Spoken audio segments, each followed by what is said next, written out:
The idea here is that your motivation is sound, but what's the impact? And I think a lot of people out there, fans of yours, people who love you, people who are fans of you, like me, I've been fans of you. You don't have to patronize me, dude. Okay. I don't know you. I never met you. I'm just saying that this comes from not a place everybody of has love. to like it. All I'm That's saying what we said. There are people who didn't want it to happen at all. You sound like one of them. It's no, okay. no. Did you hear what I said? Yeah. Like, what is the alternative to not talking? Just sit at your lunch table and don't talk to anybody. I said in the piece I did not think that was going to happen. In that case, then go with I love the people on enjoy. either side who ignore the parts they don't like and then I just did it. It wasn't like it was 3 weeks ago. Bill Maher recently had dinner with Donald Trump, and as expected, the liberal internet lost its mind. Democrats, woke activists, and online critics demanded that Maher stay far away from anything connected to the White House. A few days later, Maher invited one of these critics onto his show. The guest immediately scolded Maher for dining with someone he saw as the enemy. But Maher didn't back down. He reminded everyone that this is still America, a free country where people can talk, even have dinner with someone they disagree with. I wanted to report exactly what I saw. I did it to the best of my abilities. Counterpoint? Honest as I can be. Yes. Counterpoint? Yeah. You know, Bill, I think you're right in saying that people have made too much of this, okay? It's not the Alta Summit. You're not Churchill. Kid Rock is not Stalin. Trump third shit isn't FDR, okay? So, yes, I believe too much has been made about this, but I think you've fallen into the trap. I think I represent 99% of the internet when I say this, is that you've played the game of proximity is principle. And what people are worried about is not your motivation. We believe you. We love you, Bill. Everybody loves Bill, right? Let's pause for a second to talk about how these critics usually work. They start with fake compliments, making you feel comfortable, then suddenly, boom, they attack like it's something personal. That's exactly what happened here. The guest began by flattering Bill Maher, acting like a big fan. But Maher saw the setup coming and called him out before he could finish. We'll get to that satisfying comeback in a bit. But first, let's sit through this awkward, over-the-top praise. I'm not questioning your motivation. I'm questioning Trump's, okay? And if we can say that you went there in good faith, but maybe, just maybe, he wasn't there in good faith. I mean, you sold him on the Iran deal and he took it in. I mean, give me a break, okay? So the idea here is that your motivation is sound, but what's the impact?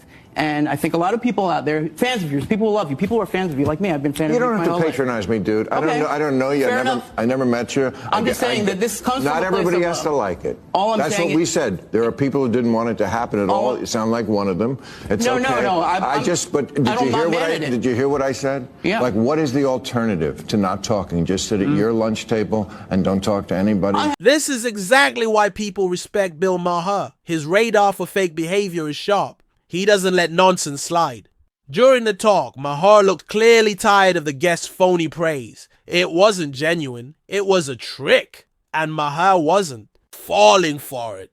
It's fine if someone doesn't like that Maher had dinner with Trump. That's a personal choice. Like liking pineapple on pizza. But pretending to be a fan just to attack him a second later? That's not being honest. That's a fake performance. The guest should have just spoken his mind. Instead, he tried to fool everyone with applause before throwing punches. Maher wasn't fooled. He exposed the whole act. But if you go on social media for 5 minutes now, you just have these tribal fury raging all day long. Everyone's got to be implacably there, implacably here. And actually, most Americans and most Brits, they're not like that. So there's this screaming going on between these tribes and actually walking across that line, sitting down, having dinner, having a laugh, having a chat. And then the idea that Bill Maher is now going to stop criticizing Donald Trump and get dinner with him is preposterous. Even Piers Morgan stepped in to call out the over-the-top reactions from the left. Some people weren't just angry that Maher had dinner with Trump. They started spreading wild claims that Trump somehow brainwashed him during the meal. Suddenly, people were acting like Maher had joined Trump's fan club and would never criticize him again. Let's be clear, that's just not true. Maher has said many times he will still call Trump out. What he refuses to do is join the outrage. Crowd that attacks Trump over every little thing. There's a big difference between thoughtful criticism and blind hate, and Maher knows it. He's always been independent, and having dinner with someone doesn't change that. The fact that you began your little rant with the internet, that tells me everything. Yeah. You take your cues from the internet. Good luck. No, if you listen. You know, the internet is a cesspool that just wants to fight. Honestly, you kind of have to feel sorry for the guest. He looked totally confused, like someone who showed up at the wrong party. He clearly didn't expect to be challenged, especially not by both Bill Maher and Piers Morgan. He came in thinking he'd lecture Maher, act superior, and leave looking like a hero. But that's not what happened. Instead, he walked straight into a storm of smart arguments and straight up truth.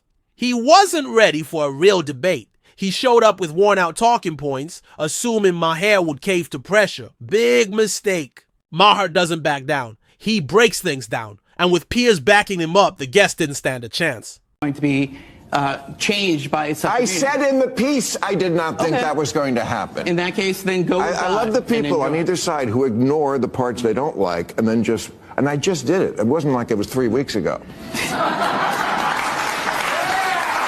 I mean, watch it again. Maybe you'll find something new in it. It's not a judgment. Although, Bill, I don't know what the hell you said to him over dinner, but all hell broke loose within about 3 days of that dinner. He was doing. Were you giving him economic advice in there? No, I mean, he was doing the tariffs well before that. We've seen Bill Maher take down plenty of woke guests on his show before. He's good at pointing out nonsense with clever humor, but it's rare to see him really raise his voice. This guest, though, got under his skin like a bad internet signal. It didn't feel like a real conversation. It felt like a planned attack.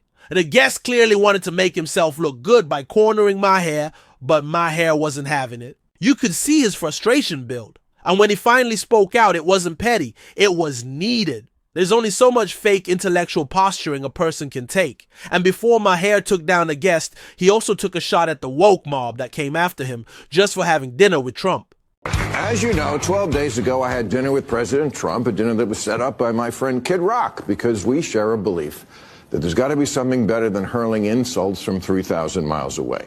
And let me first say that to all the people who treated this like it was some kind of summit meeting, you're ridiculous. Like I was going to sign a treaty or something. I have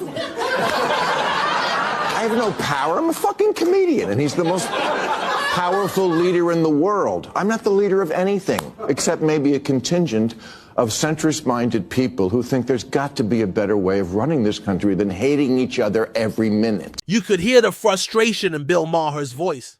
He wasn't just defending a meal, he was standing up for an idea.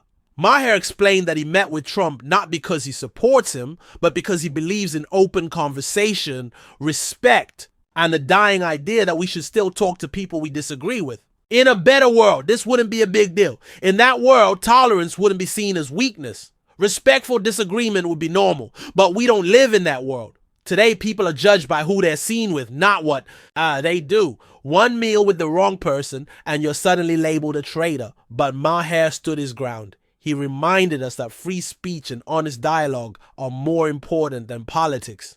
Okay, so meet up in person. Maybe it'll be different. Spoiler alert, it was. First good sign, before I left for the Capitol, I had my staff collect and print out this list of almost 60 different insulting epithets that the president has said about me. Things like stupid, dummy, lowlife dummy, sleazebag, sick, sad, stone cold crazy. Really a dumb guy, fired like a dog, his show is dead. There's 60. I brought this to the White House because I wanted him to sign it, which he did. And this is the part that really drove liberals, Democrats, and easily offended folks crazy. Maher said that Trump actually has a sense of humor. According to Maher, Trump was funny, relaxed, and even a little charming. That comment alone caused a meltdown online. Why? Because many people were hoping, actually expecting, Maher to go to dinner and tear Trump apart. They wanted a dramatic fight, but that's not what happened. Instead, Maher gave an honest report. Trump was respectful and even likable. That didn't fit the script the left had written, and that's what upset them most. Maher didn't turn his back on his values. He stood up for them. He showed that sitting down with someone you disagree with isn't weak. It's strong. The world wanted a battle. Instead, they got a reminder that nuance still matters. And that's what really shook them up. Maher chose truth over drama, and that made him the real rebel here.